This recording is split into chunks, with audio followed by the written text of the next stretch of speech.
Lo dijo en la primera hora. Muy bien, 6:35 en la mañana. Gracias, querida audiencia. Gracias. Don Robert, le alerto, ¿no? Le pasé un mensaje ahí de un oyente que me alertaba que estamos con alguna dificultad con la transmisión de las APPs, la transmisión digital, para que usted ahí le chequee. Usted que es el hombre orquesta aquí. Si usted no sale este programa, no sale. Sin Roberto Carlos no sale este programa, ¿eh?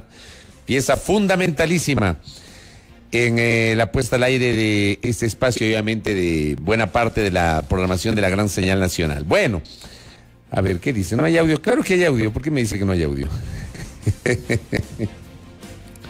Acá don Andrés me pregunta, me dice que hable de los cangrejos. Eso hablamos al final. Estoy vetado de comer cangrejos unos días, todavía recuperándome del tema de las muelas. Bueno, a ver, ¿cómo empezamos la semana? La semana la vamos a empezar como cerramos la anterior, hablando sobre la decisión del Ejecutivo de dar paso a una reforma al reglamento para la aplicación de la Ley Orgánica de Educación Superior. El decreto ejecutivo finalmente fue publicado. El decreto ejecutivo se anunció, se firmó la noche del jueves y recién se publicó el sábado. Es el decreto ejecutivo 494, tiene fecha del jueves efectivamente, jueves 14 de julio, y está en plena vigencia, ya está colgado el decreto ejecutivo en la página web de la Presidencia de la República. Es un decreto ejecutivo bastante extenso, ¿ah? Tiene 38 páginas. Está publicado todo el reglamento para la aplicación con las reformas del caso de la Ley Orgánica de Educación Superior. Ahí para los que seguramente querrán revisar, querrán analizar ese documento, tengan su propia valoración sobre el tema. Y sobre el tema digo, creo que las reflexiones que expuse en este espacio el día viernes, casi en caliente, luego de conocer la decisión del presidente de la República, han estado acompañadas de mucha gente que cada quien desde sus diferentes visiones, puntos de vista, trincheras, para generar el debate público han coincidido, son opiniones coincidentes. Dentro de esas opiniones coincidentes le quiero agradecer a Diego Hurtado, me parece que es su apellido, un tuitero que tuvo la gentileza de escucharnos el pasado viernes y que incluso escribió un hilo que me parece interesante. Nos dice, mucho se habla de la prueba de la Cenecit, que desde su creación tuvo varios nombres y modificaciones. Yo le añadiría ahí, Diego, problemas además. La prueba siempre tuvo problemas y los cambios que se sometieron sobre esa prueba desde su génesis realmente no lograron solucionar las complejidades propias de esta decisión. Nos señala obviamente el análisis que hicimos el día viernes. Son varias aristas que se deben tomar en cuenta y me gustaría compartirlas con base en mi experiencia en la universidad. Dice, falta de cupos. Entiendo que Diego obviamente escribe desde su experiencia, ¿no? Como estudiante universitario. Eliminar la prueba no soluciona el problema, falta de cupos. Ya les voy a leer un detalle adicional dentro de las reacciones generadas el último fin de semana. Si en la Universidad Central del Ecuador ofertaban 500 cupos en administración, esos 500 cupos se van a ofertar sin prueba. Esta parte es importante, porque a la gente se le vende humo. Y le hacen creer que con la eliminación de la prueba, per se, ya va a haber un aumento de los cupos en las universidades públicas. Eso no es posible si las universidades no tienen más infraestructura, no tienen más docentes y no tienen mayor capacidad operativa. No hay cómo. No existe forma. Si es que una decisión que tiene una proyección de aumentar cupos en las universidades públicas no va acompañada de otros elementos aparte de la eliminación de la prueba. Con o sin prueba, nos dice Diego, habrá el mismo número de cupos en las facultades de las universidades públicas. Debate, en cambio, Diego, si volverán o no las filas interminables, y lo hace desde un punto de vista absolutamente válido. Dice, recordemos que en los 90 no había internet en el Ecuador, lo cual es verdad. Creo que ese es un reto para la universidad pública de innovar. Se pueden automatizar estos procesos, aunque debería existir un mínimo de regulación por parte del Estado. Pero por supuesto, aquí hay segmentos, sobre todo aquellos que se autoproclaman libertarios, totalmente libertarios, o libertarios puros, que no creen en el papel del Estado en ningún punto de vista. El papel del Estado es necesario, no como un Estado controlador per se, pero sí como un Estado regulador. Que el Estado regule. ¿Por qué? Porque se necesita esa regulación para que aquellos que no tienen acceso puedan tener esa posibilidad.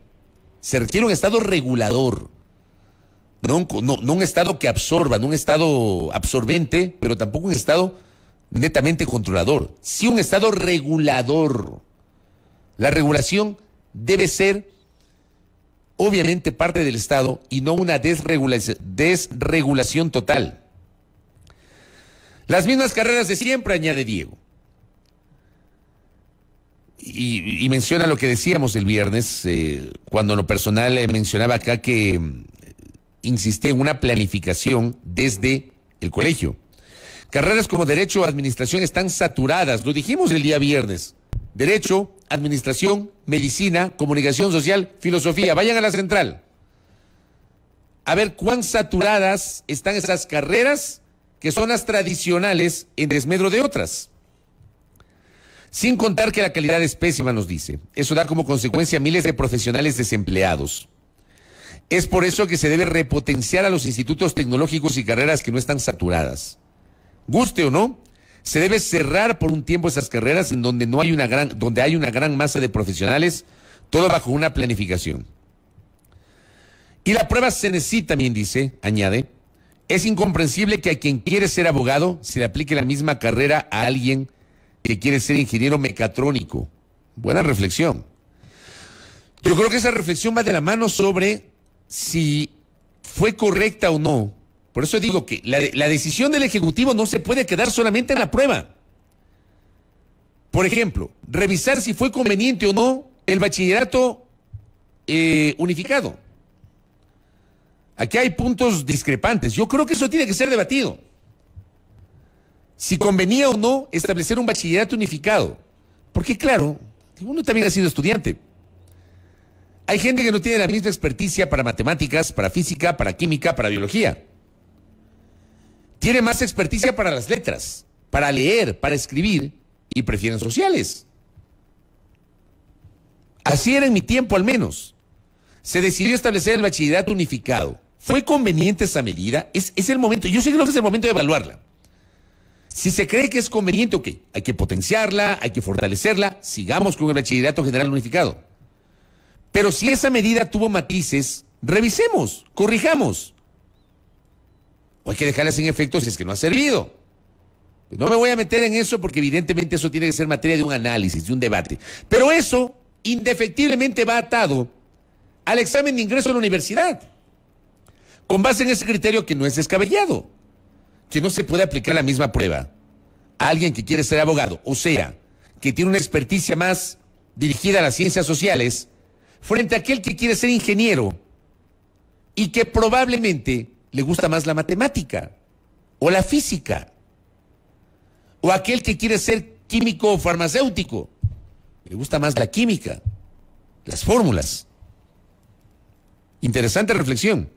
¿Saben qué pasa cuando alguien que no está consciente entra a mecatrónica? En 1 o 2 años desertará, lo que deriva en dinero desperdiciado. Según el portal Primicias, decía nuestro amigo, 23,000 jóvenes abandonan la universidad cada año. Eso pasa por el mal enfoque de la prueba. Ahora, lo que corresponde a las universidades es que apliquen una prueba que se ajuste a la calidad, realidad y exigencia, de forma que solo los más aptos accedan a una ingeniería fuerte en la Escuela Politécnica Nacional. Por poner un ejemplo, esto nuevamente va a una suerte de planificación que deberá ser desde el colegio. Miren ustedes cómo el ingeniero Carlos Páez, que estaba enlazado con nosotros el día viernes, interactuando con nosotros, él es docente de la Politécnica y él fue estudiante de la Politécnica. Y él nos decía que cuando fue estudiante tenían que pasar 2 prepolitécnicos antes de entrar a la carrera propiamente dicha, por las complejidades de las carreras de ese calibre. Una ingeniería en la Politécnica Nacional, o en la Politécnica del Litoral, o en la Politécnica de Fuerzas Armadas. Son carreras fuertes, y no todos tenemos la misma experticia, no todos tenemos la misma formación, y no todos tenemos el mismo gusto. Yo por eso defiendo el tema de la libertad para escoger, en eso estoy totalmente de acuerdo. Conclusión, nos decía nuestro amigo, pienso que está bien la eliminación de la prueba, no tenía un enfoque claro, ahora lo que corresponde a las universidades es evitar caer en corrupción, innovar, que exista la regulación respectiva por parte del Estado, carreras saturadas, deben dejar de existir o restringir, se debe realizar una planificación desde que los estudiantes están en el colegio, potenciar institutos tecnológicos, no es tan malo como parece, todo puede ser una oportunidad. ¿Oportunidad para qué? No solamente para quedarse en la eliminación de la prueba. Yo no estoy de acuerdo con que solamente se pretenda presentar una arista, la de la eliminación de la prueba, y ya, con eso se solucionan los males. Con eso todos los jóvenes van a perseguir sus sueños. Todos los jóvenes van a poder ingresar a la universidad. Falso, mentira. Eso es vender humo, eso es demagógico. Eso es mentirle a la gente. Porque no es verdad. Si la eliminación de la prueba no va acompañada de otras medidas complementarias, eso quedará como una medida netamente demagógica. Y volveremos obviamente a tener jóvenes descorazonados porque no lograron entrar a la universidad pública, porque no tienen recursos para pagarse una universidad privada. No tienen. Para aquellos que creen que la gente, si no puede entrar a la universidad pública, vaya a una privada. Bueno, vayan a preguntar cuánto cuesta un semestre en una universidad privada. Aquí hay gente que piensa que todo se soluciona con plata. No es así. Para eso está el Estado. Para aquellos que no tienen acceso a un trabajo estable, que no tienen recursos en el bolsillo, para eso está la educación pública, la salud pública. Para los más pobres de los pobres, medidas de asistencia social como el bono de desarrollo humano. Pero hay gente que no lo entiende.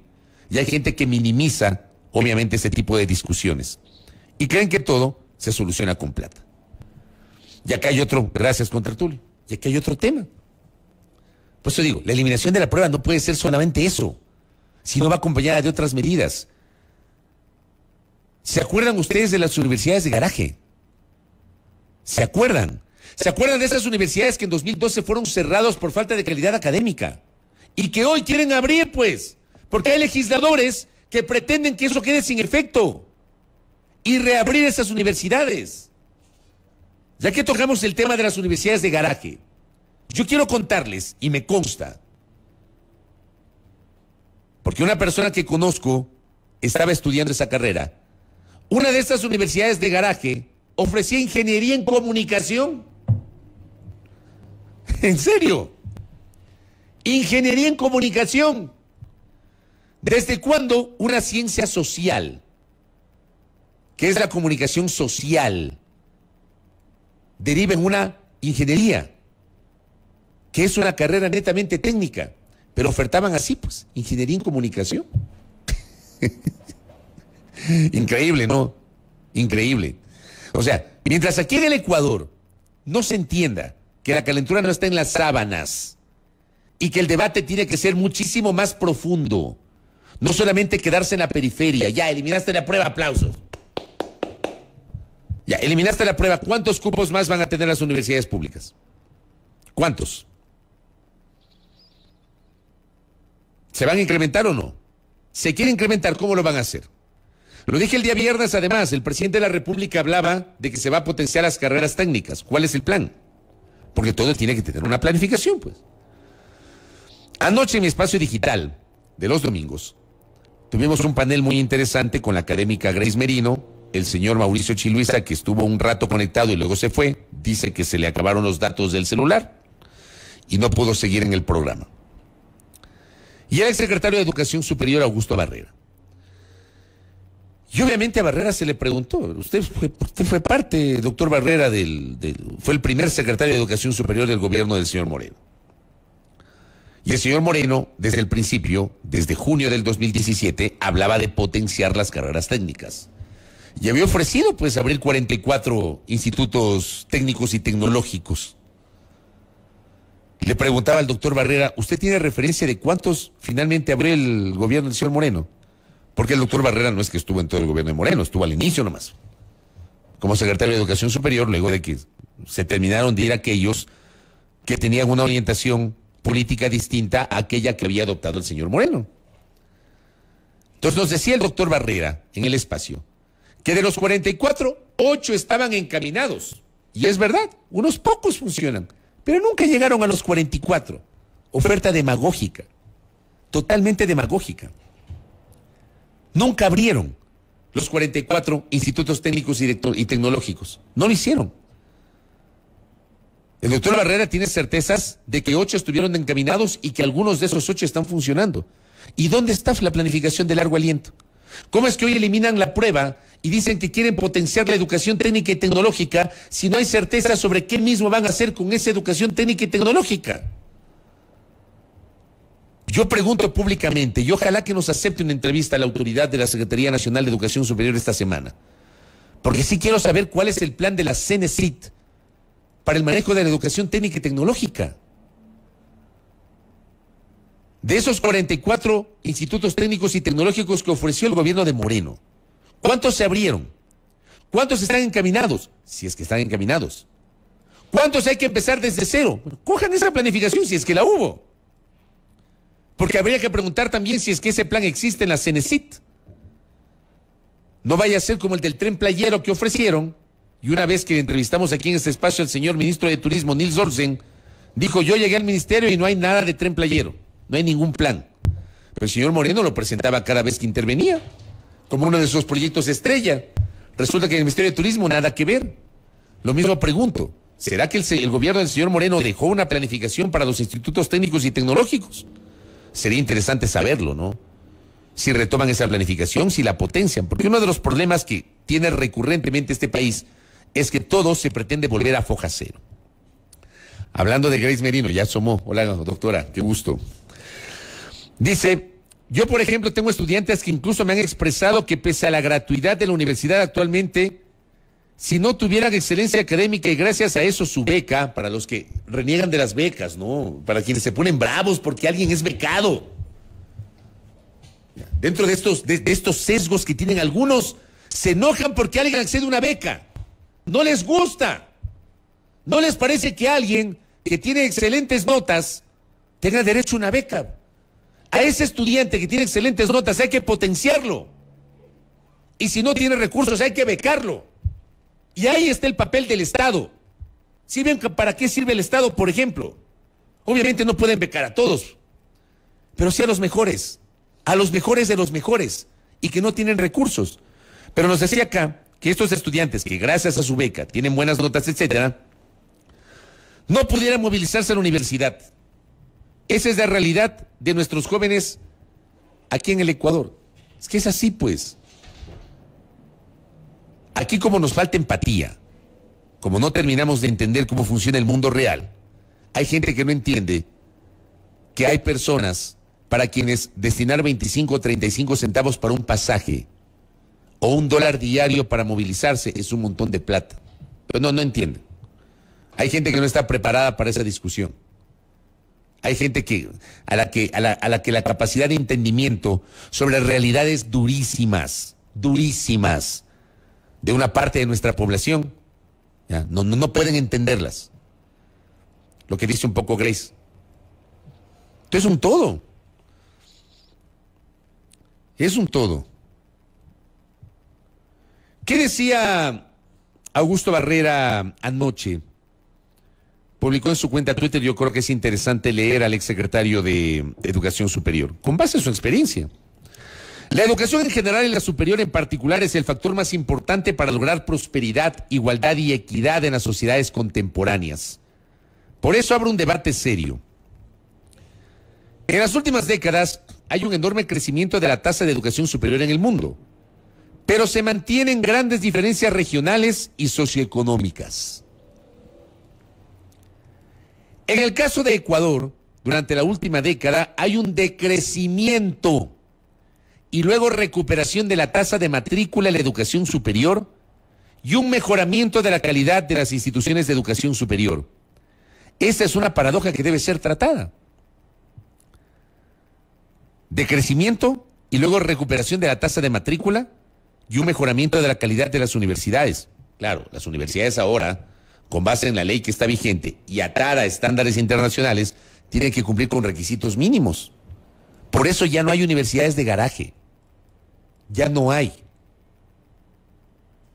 Las universidades tienen que seguir requisitos y cumplir con niveles mínimos de excelencia, por ejemplo, para que les acrediten carreras, por mencionar un ejemplo. No es que cualquier universidad puede ponerse una facultad de medicina. No, aquí hay procesos que hay que seguir, que forma parte de la búsqueda permanente de la excelencia. El número de cupos, dice Barrera, se consolida a partir de la suma de cada universidad en función de sus recursos y condiciones. No solo se trata del número total, hay variaciones geográficas y de carreras demandadas. Medicina, derecho, enfermería, hay 8 o 9 postulantes por cupo. En cambio, otras carreras, por ejemplo, ligadas al desarrollo agropecuario, sobran cupos. Un poquito va de la mano con lo que nos decía hace minutos Diego, que leí el hilo de Diego, del tuitero, que hablaba de las carreras saturadas. Acá nos lo confirma un conocedor de la materia, el ex secretario de Educación Superior. Medicina, derecho, enfermería, 8 o 9 postulantes por cupo. Carreras ligadas al desarrollo agropecuario sobran. Y ese es un país en el que la agricultura, me parece que es un reflejo de lo que hemos dicho permanentemente en este espacio. Ese es un país al que históricamente desde los 70s, cuando hubo el boom petrolero, el Estado se desentendió del desarrollo agropecuario. Y aquí está un reflejo de eso. Sobran cupos para carreras vinculadas al desarrollo agropecuario. Dice el doctor Barrera, la oferta de las universidades está fuertemente determinada por los recursos, infraestructura, profesores, tecnología. A partir del 2019 hay una clara caída. Añade que el gobierno no suprime el examen, pues mantiene en el reglamento los mismos criterios del anterior, que consta en la ley. Lo que antes se llamaba la prueba Ser Bachiller, este gobierno le llamó Transformar y ahora dice se elimina la prueba de la CENESIT. Lo que hace es trasladar a las universidades este proceso de manera confusa, porque pueden pedir a la CENESIT que lo siga haciendo por 2 años. Por eso no nos dijo el presidente de la República la noche del jueves, cuando no teníamos todavía el documento, que recién fue publicado el fin de semana. Pero acá, por ejemplo, el doctor Barrera añade algo de lo que poco se ha hablado, de que las universidades le pueden pedir, si es que no tienen cómo hacerlo, le pueden pedir a la Secretaría Nacional de Educación Superior que siga haciendo por 2 años más el examen. Entonces, no mientan, no se elimina la prueba. Van a tener que dar una prueba. Pero acá, los titulares, con base en la información generada por el señor presidente de la República, se elimina la prueba de la CENESIT. La reforma de la Ley Orgánica de Educación Superior del 2018 ya introdujo nuevos criterios para el ingreso, como el desempeño académico durante el bachillerato, condiciones socioeconómicas e incluso territoriales. Con estos elementos se debe formular una política de democratización del acceso. Hay que revisar el examen de evaluación, adaptarlo y mejorarlo. Hay avances en ese sentido. El tema de fondo es cómo ampliar una oferta pertinente de calidad adecuada a la realidad. Eso es más inversión, o sea, más plata. Buena política pública. Habrá que preguntar si CENESIT tiene esa política pública, que además esa política pública tiene que estar atada al Plan Nacional de Desarrollo, aunque a alguna gente no le guste, pues. Pero es así. Si, por ejemplo, como dice Augusto Barrera, hay carreras que están saturadas, como medicina, como enfermería, etcétera, como administración, que están saturadas, y no hay interesados en las carreras agropecuarias, eso hay que potenciarlo desde el colegio, lo dije desde el viernes. Y tiene que haber un plan. ¿Cuál es el plan? Donde obviamente esté en el medio CENESIT Pero tiene que estar Ministerio de Agricultura, Ministerio de Salud, Ministerio de Inclusión Económica y Social, Ministerio de Educación, por el tema de la formación de los estudiantes en los colegios y en las escuelas. Diversificar modalidades y también las carreras. Sacar de la responsabilidad estatal el acceso a la educación superior y trasladarlo a la relación postulante-universidad puede provocar un enorme retroceso, una crisis de la universidad pública y el incremento de la desigualdad. O sea, aquí también el doctor Barrera coincide con el hecho de que no se puede pensar en una desregulación total del sistema. Sí, por supuesto que tiene que haber respeto a la autonomía universitaria. Pero eso no significa que el Estado se desentienda totalmente y que cada universidad pública se maneje como si fuera una universidad privada. Tiene que haber una regulación por parte del Estado. Absolutamente pertinente este añadido que nos, o este aporte que nos ha brindado el exsecretario de Educación Superior, Augusto Barrera. El analista también económico Juan Pablo Jaramillo publicó un hilo de tweets donde nos dice: nadie habla de lo que realmente o de lo realmente importante para el acceso justo a la universidad. Lo más importante es tener un sistema de educación de calidad en el bachillerato. De acuerdo, lo dije. Qué bueno no estar loco ni solo en esto. Un sistema de oportunidades. Nos dice Juan Pablo que él fue director del INEVAL, el Instituto de Evaluación Educativa, director de Evaluación Educativa en el INEVAL, perdón. Él fue director de Evaluación Educativa en el INEVAL, que es el Instituto de Evaluación. Por ende, conozco bien todo el proceso de ser bachiller y de hecho mi especialidad es la economía en la educación. El tema es extenso. En ninguna parte del mundo existe libre acceso. Lo que se debe alcanzar es el justo acceso. Porque no solo se trata de que ingresen más, sino de que se gradúen más. De esto nadie habla. De la alta tasa de deserción. Y más que efectivamente exista un valor agregado de la educación, que se desarrolle conocimiento y capacidades. ¿Saben qué me decía ayer Augusto Barrera en el programa digital? Que me quedé loco. Él decía que cuando entró a la carrera de medicina en la Universidad Central del Ecuador, eran 8 paralelos y en cada paralelo habían 300 estudiantes. O sea, 2.400 estudiantes para la carrera de medicina. ¿Saben cuántos se graduaron cuando ya se incorporaron en esa promoción del doctor Barrera? 300. 300. La octava parte de los 2.400. Entraron 2.400, se graduaron solo 300. 8 veces menos. ¿Qué política se va a incorporar aparte de este anuncio macro de la eliminación de la prueba? Que no se elimina la prueba, como bien ha quedado anotado, sino que las universidades van a tener que llevar adelante la prueba. Y si no pueden, van a tener que pedirle a la CENESID que lleve adelante justamente ese proceso. ¿Dónde está acompañada la planificación para evitar o reducir la tasa de deserción en las universidades? Aquellos que empiezan pero que no terminan la carrera, que son cifras que se mantienen en los últimos tiempos y de lo cual nadie habla. Gracias, doctor Mendoza. Me dice, esa prueba inclusiva era hecha por el INEVAL, Instituto Nacional de Evaluación Educativa, con estándares de calidad altas, internacionales y unificado. Ahora las universidades podrán realizar la prueba con base en sus propios criterios, sin ninguna regulación. Ese es el riesgo. Acá me dice Natalia. Además, esto debe estar atado al campo laboral existente y las necesidades de desarrollo y crecimiento del país. ¿Por qué creen que tenemos tantos abogados o administradores de empresas que están haciendo cualquier cosa menos ejercer su profesión? Porque no hay plazas de trabajo, porque el mercado está saturado. Pero esto no se puede eliminar por decreto. No hay cómo eliminarlo por decreto. Porque si usted lo elimina por decreto, le está impidiendo a la gente estudiar lo que quiera.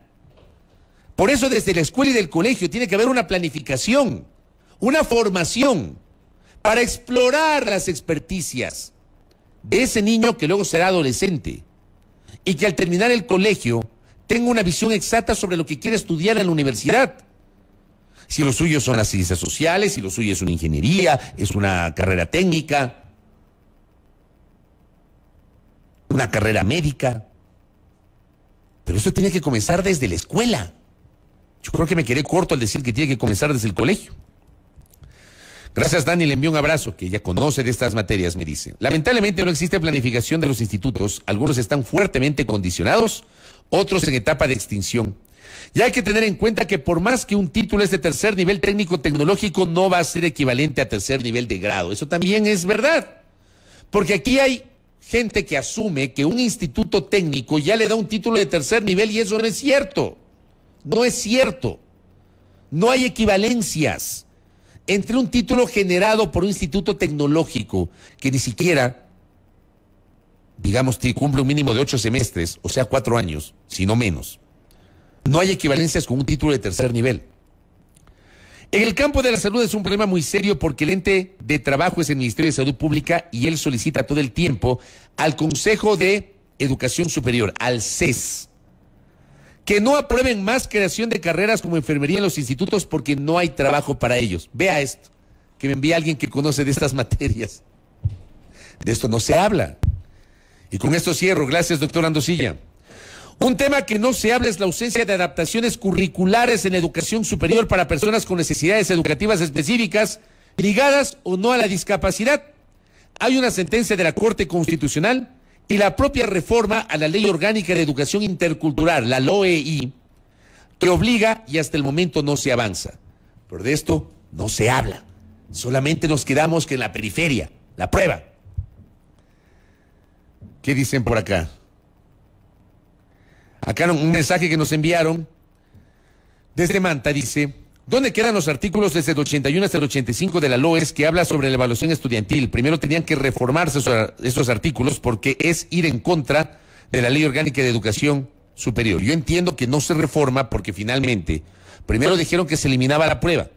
Ahora resulta que revisando el decreto, y esto lo alertó Augusto Barrera, revisando el decreto y la reforma al reglamento, sí hay la prueba, pero tienen que darla a cada universidad. ¿Cómo lo van a hacer?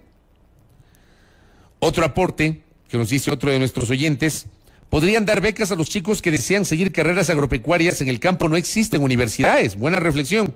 Tienen que salir a la ciudad a educarse y no tienen ni para el arriendo. Para que vean que detrás de eso también hay una realidad socioeconómica muy compleja. De esto, como digo, el debate está abierto. El debate está abierto. Pero, por favor, dejen de vender humo. No se queden solo en la prueba. Y además digan la verdad, la prueba no ha sido eliminada. La prueba unificada de la CENESID va a ser eliminada. Pero va a haber universidades que van a tener que decirles: señor gobierno, señor Estado, siga usted tomando la prueba, me aguanto 2 añitos para yo prepararme. Y de esto también hay que hablar, con esto termino. El libre ingreso. Nunca ha existido libre ingreso, por favor. Cuando hay voceros que hablan de libre ingreso, están mintiendo. Nunca ha habido libre ingreso a la universidad, porque siempre hay un límite. No es que se inscriben 2,000 y a los 2,000 se les lleva a las aulas. Puede haber 2,000 aspirantes, pero solo 300 cupos, porque no hay cómo tener más gente en la universidad. Pero aquí se vende humo, hablando de libre ingreso. Mentira. De esto, como digo, a lo largo de la semana nos comprometemos junto a Belkis a analizarlo con nuestros entrevistados y obviamente nuestra opinión. Primera Plana. Todas las noticias, todas las voces.